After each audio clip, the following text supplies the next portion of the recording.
स्वागत है मेरे YouTube चैनल MSSC। तो जैसा कि आप सभी जानते हैं कि हमारा एग्ज़ाम बिहार SSC 1 महीना बचा हुआ है। आशा है कि अगर आप लोग इस प्रैक्टिस सेट को लगातार मेरे साथ प्रैक्टिस करेंगे तो आने वाले 1 महीने के अंदर आपका जीके पर्सन ज़रूर मजबूत हो जाएगा। अगर आप इस वीडियो को अच्छी तरह से देखेंगे तो आने वाले समय आपके लिए बहुत ही लाजवाब होगा। अगर आपको ये वीडियो पसंद आए तो अंत में आप इसे ज़रूर सब्सक्राइब कीजिएगा और दूसरों को ज़रूर शेयर कीजिएगा। शुरू करते हैं। पहला चैप्टर, पहला सवाल है प्रैक्टिस सेट 1। इस तरह से आपको कुल बहुत सारा मिलेगा। ये एडिटोरिया का पहला मैंने सेट उठाया। इसी तरह से आपको सारा जो कि 15 मॉडल सेट है इसका आपको मिलेगा। शुरू करते हैं। नंबर 1 सवाल है आपके पास, भारतीय संविधान में सर्वाधिक प्रभाव निम्न में से किसका माना जाता है? तो आप सभी जानते हैं कि भारत सरकार अधिनियम 1935 जो सवाल है आपके पास, चलिए बड़ा कर देते हैं। दूसरा सवाल, भारतीय संविधान द्वारा प्रारंभ में कितने मौलिक अधिकार प्रदान थे? आप सभी जानते हैं कि टोटल जो शुरू में भारतीय संविधान उसमें 7 मौलिक कर्तव्य थे, जिसमें एक जो आपका था संपत्ति का, उसको हटा दिया गया है। इस संपत्ति को जो हटाया गया है, हमने बोला कि आपको इसका नॉलेज पूरी तरह से देंगे। इसे हटाने का जो संविधान संशोधन था वह 44वां था। कौन सा था? 44वां था। और इसमें संपत्ति को हटाया गया और ये जो 44वां संशोधन है 1978 में हुआ था। तो नेक्स्ट सवाल की ओर चलते हैं। तीसरा सवाल आपके पास है, राज्य के नीति निर्देशक सिद्धांत में से कौन सा गांधीवाद दर्शन पर आधारित नहीं है? क्योंकि इसमें पहले सेट मारा गया था इसलिए। तो आप जान लीजिए, ये जो है मजदूरों का संरक्षण। मजदूरों का संरक्षण जो है कि राज्य के नीति निर्देशक सिद्धांतों में से कौन में गांधीवादी दर्शन पर आधारित नहीं है, तो गांधी जी के अनुसार से नहीं चलता था। तो चलते हैं। और कौन कौन सा सिद्धांत था? तो सिद्धांत जो प्रभाव कर रहा था वो था ग्राम पंचायत का गठन। नंबर 1 किसका था? ग्राम पंचायत है गांधीवादी दर्शन। ग्रामीण उद्योग को बढ़ावा देना, कृषि एवं पशुपालन का संगठन और मद्यपान निषेध। मद्यपान निषेध उसमें था। साथ ही गोवध का निषेध, यानी कि गो हत्या जो होता था, है ना, गाय का, ये गाय हत्या को रोक दिया गया था। तो चलते हैं चौथा सवाल आपके पास है, केंद्र सरकार किसकी सिफारिशों के आधार पर भारत की समेकित निधि से राज्यों को सहायता अनुदान देती है? तो आपके पास 4 ऑप्शन में से सही कौन सा होगा? तो ये होगा वित्त आयोग। शायद वित्त आयोग के बारे में आप जानते होंगे, ये अनुच्छेद 280 के तहत है। ये अनुच्छेद 280 के तहत है।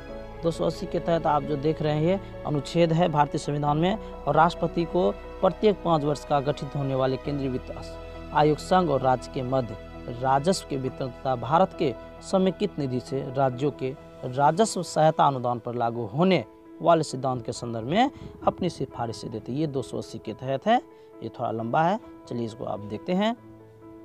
5वां सवाल आपके पास है, भारत में अवशिष्ट शक्तियाँ निहित की गई है। ये जो शक्तियाँ हैं मेन किसके पास है? तो ये मेन केंद्र सरकार के पास है। अवशिष्ट शक्तियाँ केंद्र के पास होता है। ये जो अवशिष्ट शक्तियाँ के बारे में बोला गया है, ये अनुच्छेद 248 के तहत बोला गया है। ये 248 देख लीजिएगा, 248 के तहत बोला गया है कि अवशिष्ट शक्तियां हैं किसके पास? केंद्र के पास। नेक्स्ट सवाल की ओर चलते हैं। भारत सरकार का मुख्य कानूनी सलाहकार किसे कहा गया है? तो आप सभी जानते हैं भारत के मुख्य कानूनी सलाहकार जो है ये है भारत के महान्यायवादी। भारत के महान्यायवादी जो अनुच्छेद 76 के अनुसार आता है। अनुच्छेद 76 के अनुसार आता है। अनुच्छेद 76 के तहत जो भारत सरकार को ना क्या है, भारत के महान्यायवादी का गठन किया जा सकता है। नेक्स्ट सवाल की ओर चलते हैं। 7वां सवाल जो आपके पास है, भारतीय संविधान के किस अनुच्छेद के अनुसार राज्य विधान परिषद बनाया या समाप्त किया जा सकता है? तो ये 169। तो 169 के अंतर्गत इस जो है कि भारतीय संविधान के जो राज्य विधान परिषद है उसे बनाए जाते हैं। चलते हैं 8वां सवाल की ओर। 8वां सवाल आपके पास, भारतीय संविधान के किस भाग में केंद्र शासित प्रदेश के बारे में बताया गया? तो ये तो आप सभी जानते होंगे, ये लूसेंट का है भाग 8 भाग 8 में भारतीय संविधान के किस भाग में केंद्र शासित प्रदेश, जो अभी हम वर्तमान में कुल केंद्र शासित प्रदेश कितने हैं, 8 है। चलिए नेक्स्ट सवाल की ओर चलते हैं। कहता है कि कोका कोला जैसे पेय पदार्थ में किस अम्ल की उपस्थिति के कारण खट्टा स्वाद का अनुभव होता है, तो ये है फास्फोरिक अम्ल। तो चलते हैं नेक्स्ट सवाल की ओर। फास्फोरिक अम्ल का आप सूत्र अगर जानना चाहे तो इसका जो सूत्र होता है H3PO4, H3PO4 इसका किसका है, फास्फोरिक अम्ल का। तो चलिए कुछ अम्ल के बारे में हम जान जाते हैं, जैसे कि आप लोग खट्टा दूध दही खाते हैं, तो दूध दही में कौन सा होता है, मिल्क जो होता है, मिल्क में और कर्ड में यानी कि दही में कौन सा है, तो लैक्टिक अम्ल। फिर है ऑक्जेलिक अम्ल जो देख रहे हैं C नंबर, ये ऑक्जेलिक अम्ल किस में पाया जाता है, तो आप जो जी हाँ पालक जो खाते हैं पालक में ऑक्जेलिक अम्ल पाया जाता है। और नाइट्रिक अम्ल की बात करें तो फिटकरी और सोडा जान रहे होंगे, फिटकरी और सोडा, तो उसी में नाइट्रिक अम्ल पाया जाता है। तो चलते हैं 10वां सवाल है, इलेक्ट्रॉन का एंटी पार्टिकल होता है पॉजिट्रॉन। इलेक्ट्रॉन का एंटी पार्टिकल होता है पॉजिट्रॉन। तो इलेक्ट्रॉन का एंटी पार्टिकल पॉजिट्रॉन होता है, इसकी खोज हुआ था 1897 में हुआ था। 1897 में किसकी, पॉजिट्रॉन की खोज के बाद 1897 वो भी किसने किया था, जे थॉमसन। किसने किया था, जे थॉमसन। नेक्स्ट सवाल है आपके पास, ब्रह्मांड में सर्वाधिक तत्व पाया जाने वाला, मतलब सर्वाधिक तत्व कौन सा पाया जाता है, तो आप सभी जानते होंगे ब्रह्मांड जो है हमारी गैलेक्सी, उसमें हाइड्रोजन गैस की अधिकता होती है। नेक्स्ट सवाल की ओर चलते हैं। अस्थिर ताप गैस की नियत मात्रा का आयतन उसके दाब के विपरीत क्रमानुपाती होता है, यह नियम क्या कहलाता है, तो ये नियम कहलाता है बॉयल का नियम। बॉयल का नियम आप सभी जानते होंगे, अस्थिर ताप पर गैस की नियत मात्रा का आयतन उसके दाब के विपरीत क्रमानुपाती होता है ना। और नेक्स्ट सवाल है, धुआं किस प्रकार के विलयन का उदाहरण है, धुआं के बारे में बोल रहे हैं, है ना, धुआं, तो ये गैस में ठोस, जी हाँ ये किसमें है, गैस में ठोस है। नेक्स्ट सवाल की ओर चलते हैं। ऑक्सीजन तथा ऑक्सीकरण तथा अपकरण दोनों जैसा आचरण करने वाला पदार्थ बताना है कौन नहीं है, तो आपके पास लगा हुआ है नाइट्रिक अम्ल। ये दोनों आचरण इसमें नहीं है। नेक्स्ट सवाल की ओर चलते हैं। भारत के प्रथम गवर्नर जनरल यानी भारत के प्रथम गवर्नर जनरल जो लॉर्ड विलियम बेंटिंक के बारे में लिखा हुआ है। अगर इसी में आपको अगर पूछ सकता था कि स्वतंत्र भारत का प्रथम यानी जब फ्रीडम इंडिया में यानी फ्री इंडिया जब हुआ ना, इंडिपेंडेंस हुआ, तो उस समय प्रथम स्वतंत्र भारत का प्रथम और अंतिम भारतीय गवर्नर ये था सी राजगोपालाचारी, है ना। और अंतिम गवर्नर जनरल तथा प्रथम वायसराय जो था ये था लॉर्ड कैनिंग। चलिए लॉर्ड कैनिंग के बारे में बोलिए, क्या बोल रहा है, एकदम अंतिम जनरल तथा प्रथम वायसराय था ये। सी राजगोपालाचारी प्रथम भारतीय था और लॉर्ड माउंटबेटन जो था, लॉर्ड माउंटबेटन, है ना, ये स्वतंत्र भारत के प्रथम गवर्नर जनरल थे। ये स्वतंत्र भारत के प्रथम गवर्नर जनरल, है ना, ये गवर्नर जनरल थे स्वतंत्र भारत के। चलिए नेक्स्ट सवाल की ओर चलते हैं। नेक्स्ट सवाल है कि भारत की प्रथम महिला IPS, चलिए इसके बारे में तो आप सभी जानते होंगे, किरण बेदी, सभी जान रहे हैं, है ना। तो ये आपको बता दें कि ये जो मतलब भारत का प्रथम IPS, अगर इसी में अन्ना जॉर्ज के बारे में बात किया जाए तो अन्ना जॉर्ज ये IS था, IAS, ये IS था। और ये जो लीला सेठ के बारे में आप देख रहे हैं ये है उच्च न्यायालय के प्रथम मुख्य न्यायाधीश न, हाई कोर्ट के प्रथम न्यायाधीश। और ये जो देख रहे फातिमा बीबी, ये फातिमा बीबी जो है ये सुप्रीम कोर्ट का प्रथम महिला न्यायाधीश, प्रथम महिला न्यायाधीश सुप्रीम कोर्ट, यानी सुप्रीम कोर्ट जो था उसका प्रथम जो है ना महिला न्यायाधीश, महिला बनी थी फातिमा बीबी। और नेक्स्ट है कागजी मुद्रा वाला, तो आप सभी जानते हैं चीन के बारे में। नेक्स्ट सवाल की ओर चलते हैं। फॉल बैक शब्द किस खेल से है, तो ये पोलो, किस खेल से है, पोलो, है ना। और पोलो से संबंधित और भी बातें हैं जिनमें से क्या है,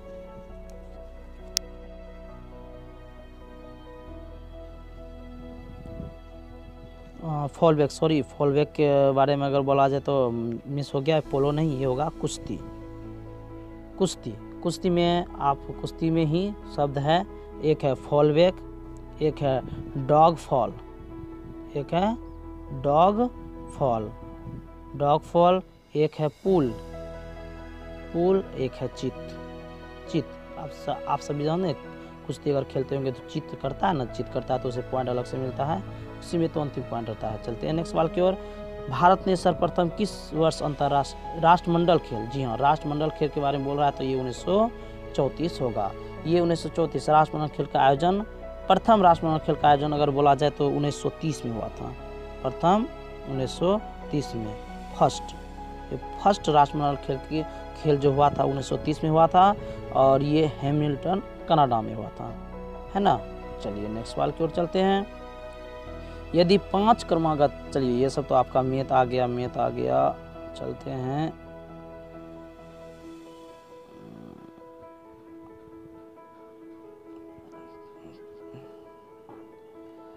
मैथ,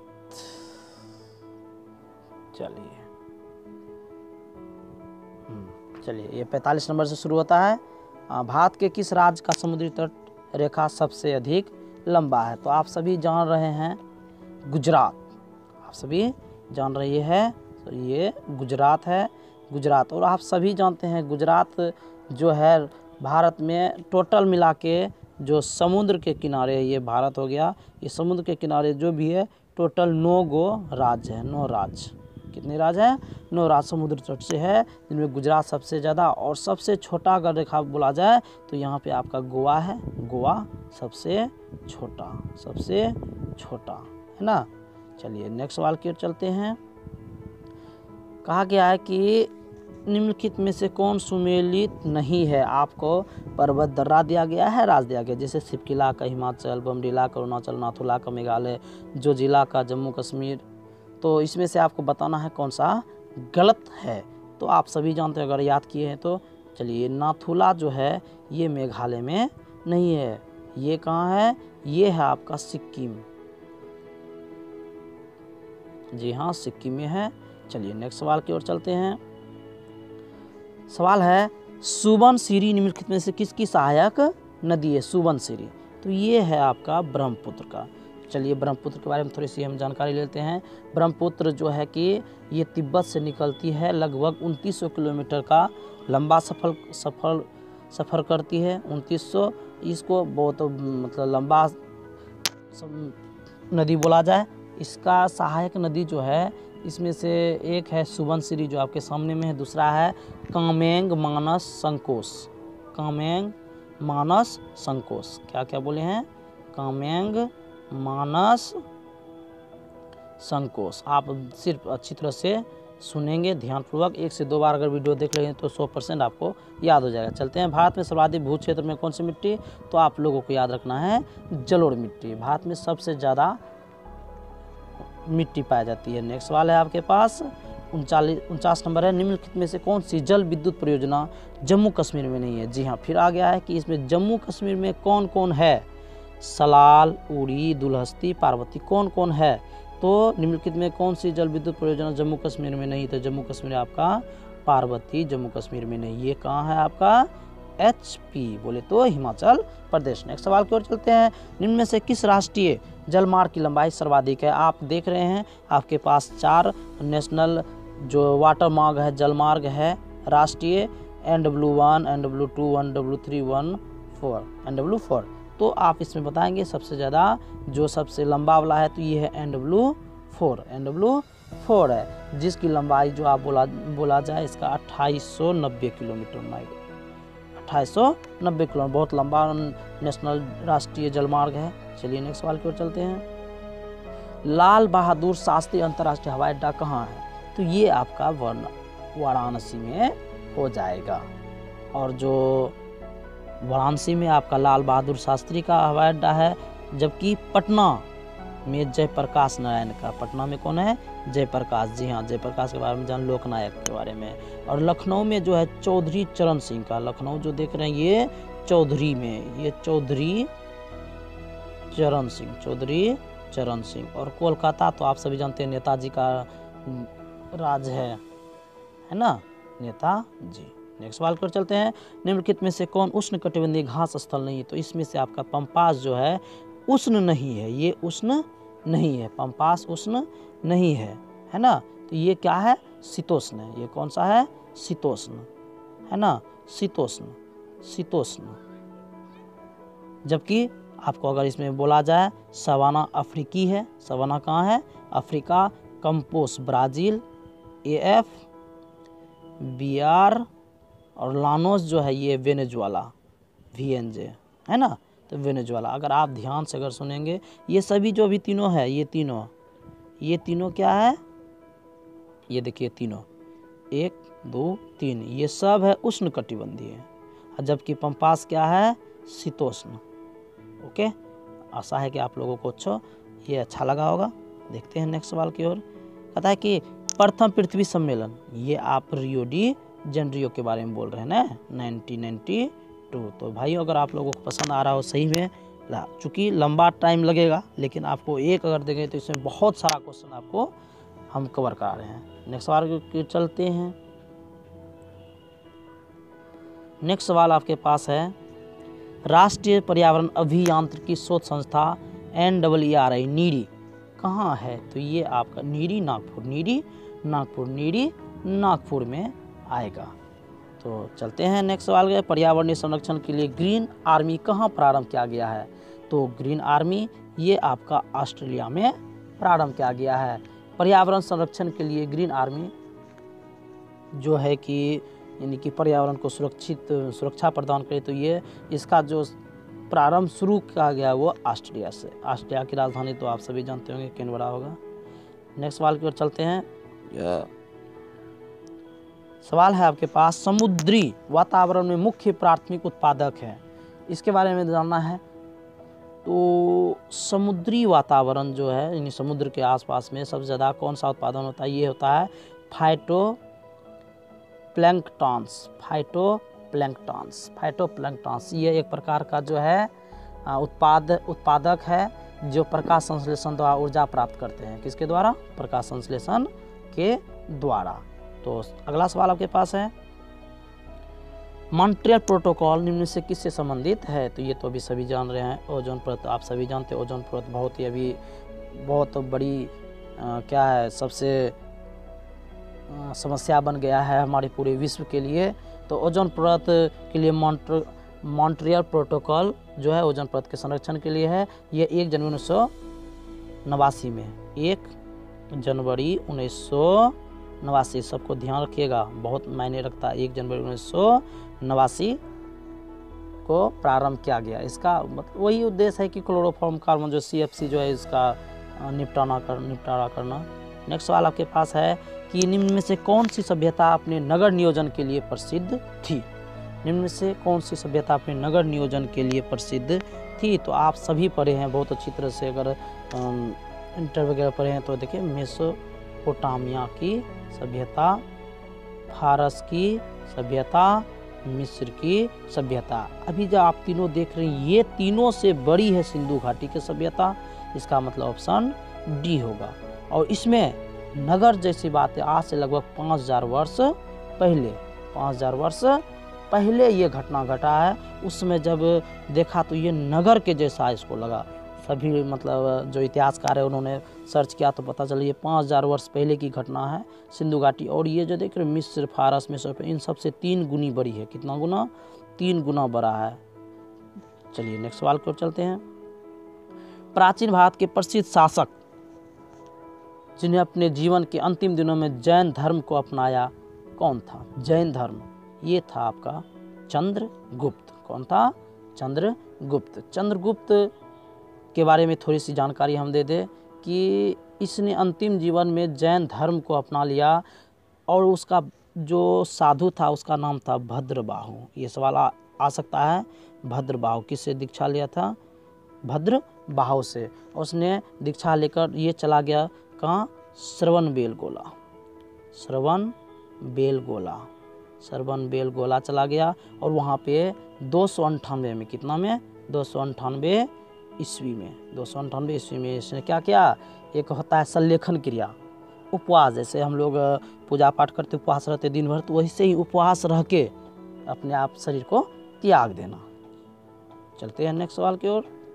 सवाल है 60 नंबर, निम्न में से कौन सी कला ग्रीक बौद्ध कला के नाम से भी जाना जाता है? ग्रीक बौद्ध कला, तो ये है आपका गंधार कला।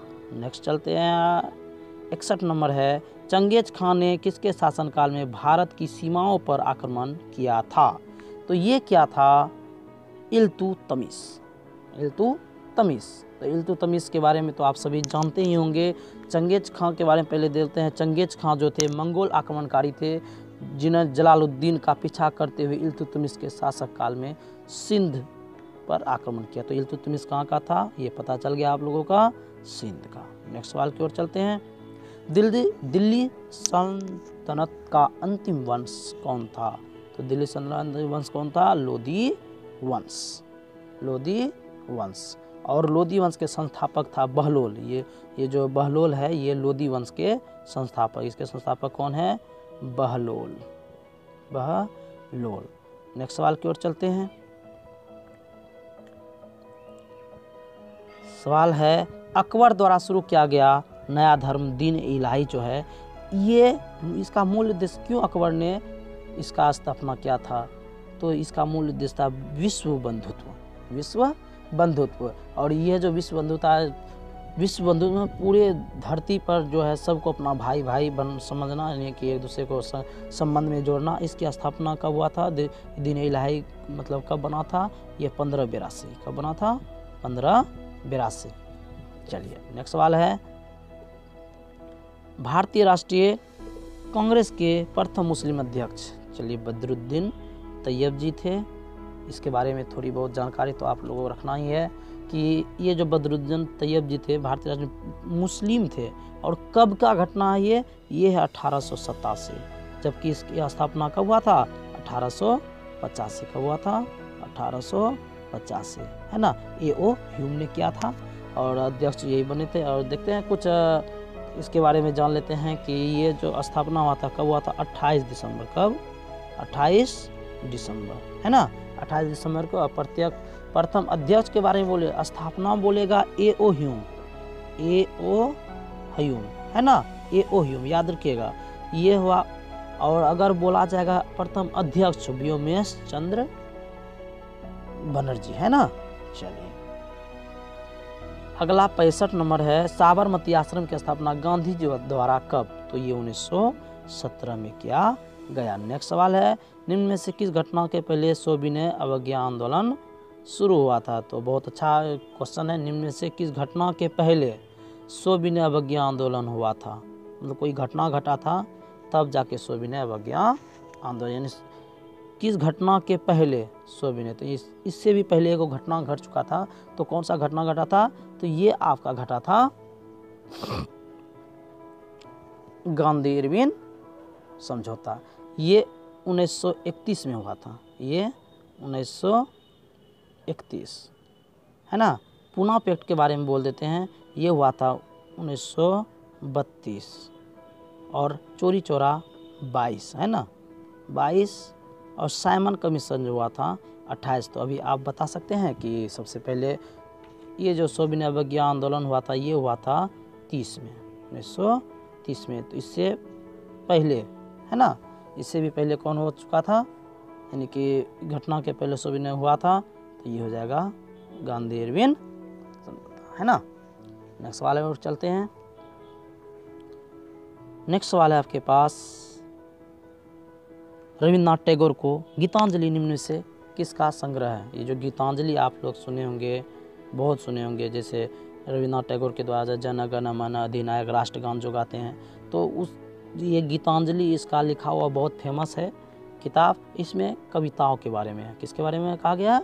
कविताओं के बारे में। आप सभी जानते हैं कि रविन्द्रनाथ टैगोर को 1913 में जो है कि एक बहुत बड़ा जो क्या कहा जाए,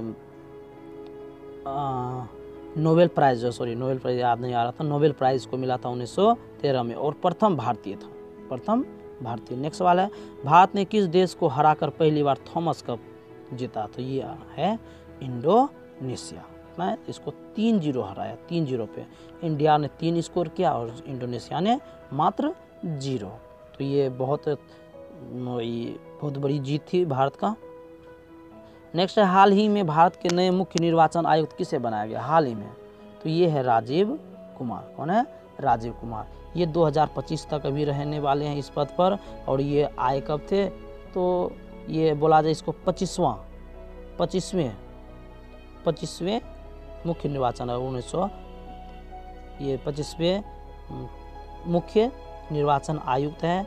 और 2022 में ये पद पे हासिल हुए। नेक्स्ट सवाल है आपके पास, दुनिया के पहले पहिए पर संग्रहालय म्यूजियम ऑन व्हील्स, ये है कोलकाता, ये है कोलकाता। और ये जो म्यूजियम ऑन व्हील्स है ये 75वें स्वतंत्रता दिवस के अवसर पर कोलकाता के ट्रामों के अंदर दुनिया के पहले, ये जो जानते हैं वर्ल्ड के हैं, दुनिया के पहले हैं म्यूजियम ऑन व्हील्स। चूँकि ये है क्या तो थोड़ा सा हम बता दें, ये जो है ये रेस्टोरेंट है ना, रेस्टोरेंट है, स्टेशन मतलब restaurant on wheels Asansol railway station पर स्थापित किया गया है ना। चलिए नेक्स्ट सवाल आपके पास, टाटा IPL 2022, ये तो बहुत लाजवाब क्वेश्चन है, T20 का है। T20 का बहुत फेमस क्वेश्चन अभी बन गया है कि टाटा IPL 2022 का खिताब किस टीम ने जीता? तो इसमें आपका आ जाएगा गुजरात टाइटंस। जी हाँ, हार्दिक पांड्या है ना, हार्दिक पांड्या इसका कैप्टन था पहली बार। और ये पहला मैच मतलब पहला सीजन में ही इन्होंने क्या ये जीत हासिल किया। और ये क्वेश्चन आ सकता है कि ये टाटा IPL 2022 का कौन सा संस्करण था? तो ये हो जाएगा आपका 15वें। कौन सा? 15वें, याद रखिएगा 15वें संस्करण था IPL का। और पहला ही मुकाबला में गुजरात टाइटंस। और ये संयुक्त देखिए गुजरात शहर यानी गुजरात में ही नरेंद्र मोदी स्टेडियम में खेला गया था और यहाँ पे जीत हुई इसकी। चलिए नेक्स्ट सवाल और चलते हैं। सवाल बहुत लाजवाब है, एलिजाबेथ बोर्न, ये बहुत अच्छी नाम है, एलिजाबेथ बोर्न हाल ही में किस देश के प्रधानमंत्री बने हैं? तो ये बने हैं आपका फ्रांस। कौन बने? कहाँ के बने हैं? फ्रांस के बने हैं। नेक्स्ट है आपके पास अंतर्राष्ट्रीय बुकर पुरस्कार 2022। ये बुकर पुरस्कार प्रत्येक साल दिया जाता है, देखते हैं 2022 में किसको मिला। तो ये मिला है गीतांजलि श्री को। और ये भारतीय भाषा की ये पहला पुरस्कार जो है इन्होंने जीता अंतर्राष्ट्रीय बुकर, कोई भी भाषा तो हिंदी में जीता। ये किस में जीता है? हिंदी में। क्वेश्चन आ सकता है अंतर्राष्ट्रीय बुकर पुरस्कार 2022 में गीतांजलि श्री ने कौन से भाषा में? तो हिंदी भाषा में। नेक्स्ट सवाल की ओर चलते हैं। कहता है कि कोविड-19 महामारी के समय में निम्न में से किस एक्ट के तहत भारत सरकार ने फेस मास्क और सैनिटाइजर को अनिवार्य वस्तु घोषित किया? तो ये अनिवार्य वस्तु है आवश्यक वस्तु अधिनियम 1955। नेक्स्ट है आपके पास विश्व पृथ्वी दिवस 2022 का थीम क्या है? तो इन्वेस्ट इन आवर प्लांट। करने मतलब हम अपने प्लांट पे नहीं, पृथ्वी पे जब इन्वेस्ट करेंगे, प्लांट मतलब क्या कहता है ये पादप है ना, पादप पर जितना हम इन्वेस्ट करेंगे वो हमें उतना ही फायदे देंगे। नेक्स्ट है राइडिंग फ्री माई ओलंपिक जर्नी पुस्तक किसके द्वारा लिखा गया है? तो ये लिखा गया है इम्तियाज अनीस ने क्या लिखा है? राइडिंग फ्री माई ओलंपिक जर्नी। नेक्स्ट सवाल के चलते हैं। हाल ही में किस देश द्वारा विकसित दुनिया के पहले DNA आधारित वैक्सीन जैकोव डी के आपातकालीन उपयोग को मंजूरी दिया है? तो ये अपना देश भारत है। नेक्स्ट है सवाल, ये आपका मैथ रीजनिंग वगैरह है, चलते देखते इसमें है कि नहीं। चलिए इसमें नहीं है। जो निम्न में से कौन सा कोशिकांग पादप कोशिका में पाया जाता है किंतु जंतु कोशिका में नहीं पाया जाता है? तो आप तो सभी इसके बारे में अच्छी तरह से जवाब दे सकते हैं। तो इसका सही जवाब क्या है? इसका सही जवाब है क्लोरोप्लास्ट। ये तो ऐसे ही देख के बताता क्या है, कोशिका, पादप और जंतु। पादप पेड़ पौधे, जंतु मतलब जीव जंतु, जीव जो है, और पादप मतलब पेड़ पौधे, पेड़ पौधे में तो क्लोरोप्लास्ट होता है और जंतु में होता है, बकरी में, मानव में होता है क्लोरोप्लास्ट, है ना। चलिए नेक्स्ट है, इंसुलिन का आविष्कार किसने किया? ये आपका है बेटिंग एवं बेस्ट, बेटिंग एवं बेस्ट। तो कब किया गया था? 1932। आप लोग एक क्वेश्चन के साथ इसका विश्लेषण भी देख रहे हैं, अगर किसी और का है तो टीके की खोज, एडवर्ड जेनर, है ना, एडवर्ड जेनर, तो इसके बारे में याद रखेंगे।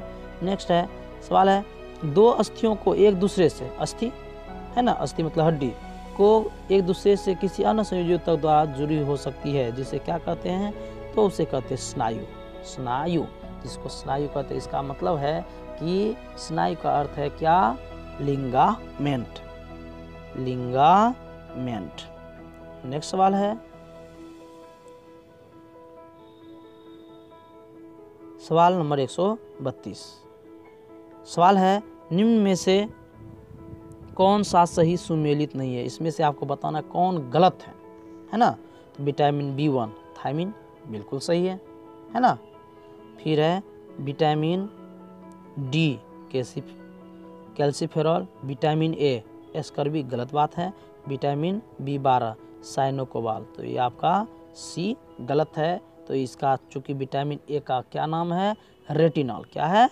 रेटिनॉल। आप लोगों को याद रखना है क्या है? रेटिनॉल। नेक्स्ट सवाल है, DNA में पाई जाने वाली शर्करा का क्या मतलब क्या है शर्करा? तो ये है आपका पेंटोस। कौन सा है? पेंटोस, है ना, तो पेंटोस। नेक्स्ट सवाल है,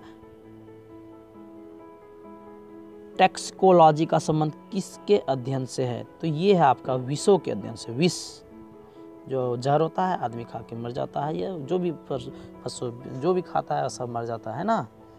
नेक्स्ट सवाल है आपके पास, निम्न में से कौन सा रोग नाइट्रेट संदूषित भोजन तथा जल के द्वारा? तो ब्लू बेबी सिंड्रोम। कौन सा है? Blue baby syndrome. बच्चों में ये होता है अक्सर, ये हीमोग्लोबिन के साथ क्रिया करके मेथेग्लोबिन बनाता है, जो ऑक्सीजन संवहन को रोक देता है, यानी कि ये ब्लू बेबी सिंड्रोम बहुत ही जानलेवा है, बच्चे में अक्सर होता है। नेक्स्ट सवाल की ओर चलते हैं। सवाल है आपके पास, निम्न में से कौन सा एंजाइम है जो भोजन में उपस्थित हानिकारक जीवाणु को नष्ट करने का काम करते? वाह, है ना, एंजाइम बहुत है हमारे शरीर में जो भोजन में मिलकर क्या करता है? जीवाणु को नष्ट कर देता है। तो कौन सा हो सकता है भाई? वो है लाइसोजाइम, है ना, लाइसोजाइम। नेक्स्ट सवाल है कि निम्न में से कौन सा सही है? इसमें बताना है, अमाशय में कौन सा अम्ल निकलता है, या जो निकले अम्ल का स्राव होता है। अमाशय से अम्ल का स्राव होता है, देखते हैं। बड़ी आंत जल अवशोषण करता है, देखते हैं। यकृत सबसे बड़ी ग्रंथि है, देखते हैं। इनमें सभी तो बिल्कुल सही बात है, इसमें से सभी। ये अमाशय में अम्ल का स्राव होता है, बड़ी आंत में जल अवशोषण होता है, यकृत में सबसे बड़ी ग्रंथि है ना, यकृत को बोला जाता है सबसे बड़ी ग्रंथि। नेक्स्ट सवाल है आपके पास, मानव मस्तिष्क में स्मरण, यानी कि हम जो पढ़ते हैं याद रहता है, जब नहीं पढ़ते भूल जाते हैं, तो स्मरण शक्ति कहाँ पे होती है? तो ये छोटा सा सवाल है 138 नंबर का, इसका जवाब आप लोग कमेंट में जरूर करेंगे, कमेंट में जरूर देंगे, तभी हम समझेंगे कि आप लोग वाकई में। और हाँ, बिना किसी सहारे के, ना कोई किताब कॉपी कहीं नहीं देखेंगे, आपको तत्क्षण इसे क्या करना है? कमेंट में डाल देना है। नेक्स्ट सवाल चलते हैं। सवाल नंबर 139, निम्न में से कौन सी संस्था भारत में करेंसी नोट? वाह, लाजवाब सवाल। अगर ऐसा है तो आप लोगों को छूटना नहीं चाहिए। है भारतीय रिजर्व बैंक, RBI, जो कि सभी बैंकों का रेगुलेट करती है। इस बात को याद रखना आप सभी कि यह सभी बैंकों का रेगुलेट करती है। नेक्स्ट है सवाल नंबर 140, भारतीय साख समितियों द्वारा कृषकों को किस प्रकार ऋण उपलब्ध कराया जाता है? तो इसमें तो सभी जानते हैं कि अल्पकालीन, दीर्घकालीन, मध्यकालीन सभी प्रकार के ऋण दिलाते हैं, है ना। नेक्स्ट सवाल आपके पास है, प्रधानमंत्री जीवन बीमा, जीवन ज्योति बीमा, इसको याद रखिए, जीवन ज्योति बीमा ये 18 से 50 वर्ष के व्यक्तियों को कराना चाहिए। भाई क्यों कराना चाहिए? क्योंकि अगर ऐसा नहीं करें, अगर आप 18 से ये जीवन ज्योति बीमा अगर करा लेते हैं, तो इसका उद्देश्य है जीवन बीमा को बढ़ावा देने के साथ साथ पॉलिसी धारक की मृत्यु अगर हो गया, उसके परिवार को आर्थिक सहायता प्रदान करता है। इसकी शुरुआत 2015 में हुई थी, है ना। तो चलते हैं नेक्स्ट सवाल। बहुत कम सवाल बचा है और हम कोशिश किए हैं बहुत जल्द इसको अधिक पढ़ने का, ताकि आप लोग बड़ी अच्छी तरह से आने वाला नेक्स्ट वीडियो भी बहुत लाजवाब होगा, इसे आप पूरी तरह से पढ़ेंगे। और अगर आपको पसंद है इस छोटे भाई को ज़रूर एक लाइक, सब्सक्राइब और शेयर करेंगे, ताकि आपके साथ साथ दूसरे को भी फ़ायदा मिल सके। 142 नंबर सवाल है, भारत में प्रत्येक वित्तीय वर्ष, चलिए ये तो 9-10 का सवाल है, आप सभी जानते होंगे, 1 अप्रैल से 31 मार्च। क्वेश्चन नंबर 142 का सी। 43 नंबर सवाल आपके पास है, अस्थिर या गतिज अवस्था में स्वतः परिवर्तन नहीं होने की प्रवृत्ति को क्या कहते हैं। मान लो कोई अस्थिर है या गतिज अवस्था में है, स्वतः अगर वो नहीं अपने आप बदलता है तो उसको कहते क्या, तो उसको कहते हैं जड़त्व। क्या कहेंगे, जड़त्व। सवाल नंबर 144, निम्न में से कौन सा उपग्रह प्रकाश ऊर्जा को विद्युत ऊर्जा में बदलता है। प्रकाश यानी कि ये रहा सूरज, इससे आया किरण और यहाँ एक प्लेट लगा हुआ है, इस प्लेट से एक तार गया है घर के अंदर में, है ना, घर के अंदर में गया है, तो इसे कहते हैं सौर सेल। क्या कहते हैं, सौर सेल। चलिए हम कुछ जो आप लोगों को थोड़ा बता दें कि विद्युत हीटर जो आप देख रहे हो ऑप्शन ए, विद्युत हीटर क्या करता है। विद्युत हीटर जो है विद्युत ऊर्जा को उष्मा में, हीटर तो सबके घर में होता है ना, ये उष्मा, क्या, उष्मा, ये उष्मा। और डायनेमो के बारे में सुन ले थोड़ा, यांत्रिक ऊर्जा को गतिज ऊर्जा में, है ना, सॉरी, यांत्रिक ऊर्जा जो होता है अंदर का ऊर्जा को विद्युत में, डायनेमो तो सब जानते ही होंगे, ये क्या करता है, यांत्रिक ऊर्जा को विद्युत में बदल देता है, करंट में बदल देता है। और सौर सेल तो पढ़ दिया। और विद्युत मोटर विद्युत ऊर्जा को यांत्रिक ऊर्जा में बदलता है। नेक्स्ट सवाल आपके पास 45 नंबर 145, किसी द्रव का तापमान में वृद्धि होने से द्रव के पृष्ठ तनाव पर क्या प्रभाव पड़ता है। तो इसका प्रभाव आप सबके सामने है कि घटता है, इसका प्रभाव क्या होता है, घट जाता है। नेक्स्ट सवाल है, ध्वनि का तारत्व पिच का तीक्ष्णता यानी श्रिलनेस का निर्धारण ध्वनि है। तो कौन सा ध्वनि है, तो ये है आपका की आवृत्ति से होती है, निर्धारण ध्वनि की आवृत्ति से होती है। सवाल नंबर 147 नंबर सवाल है, विद्युत परिपथ में फ्यूज का मतलब क्या काम करता है। फ्यूज करता क्या है, गर्म तार या जीवित तार में लगाया जाता है। ये विद्युत फ्यूज क्या होता है, गर्म तार या जीवित तार में लगाया जाता है। सवाल नंबर 148, लोकलांसे नहीं है, लेकलांसे सेल है में प्रयुक्त विद्युत अपघटे क्या होता है। तो इसमें जो ना विद्युत अपघटे के बारे में बात हो रही थी, ये होगा अमोनियम क्लोराइड। क्या होगा, अमोनियम क्लोराइड। नेक्स्ट सवाल 139, किस स्वच्छ जल वाले तालाब की आवासीय गहराई वास्तविक गहराई से कम दिखता है। आप लोग इसके बारे में सॉरी, तालाब देखिए या कहीं देखिए, अपने घर में बाल्टी में पानी भर के आप उसमें हाथ डुबा के देखिए तो आपका हाथ लगेगा टेढ़ा जैसा, या किसी पारदर्शी ग्लास में आप रेट रख लीजिए, कुछ भी रख लीजिए, पेन वगैरह, देखिए वो मुड़ा हुआ महसूस होता है, प्रतीत होता है, तो वो है अपवर्तन। क्या है, अपवर्तन। और अंतिम और फाइनल लास्ट है, इसका भी सवाल का जवाब आप दीजिए। चलिए मैं भी सवाल आपके लिए तो एक मिल गया 138 नंबर, निम्न में से किस रंग या वर्ण का अपवर्तनांक सबसे अधिक होता है। तो आप लोग 10 क्लास में पढ़े हैं, बैजानी पीनाला। क्या है, बैजानी पीनाला। लाल सबसे सीधा रहता है, इसलिए तो उसका प्रकाश डायरेक्टली चला जाता है सीधा, और जो बैगनी है उसका अपवर्तनांक सबसे अधिक है, इसलिए क्या होता है, बैगनी सबसे नीचे हो जाता है।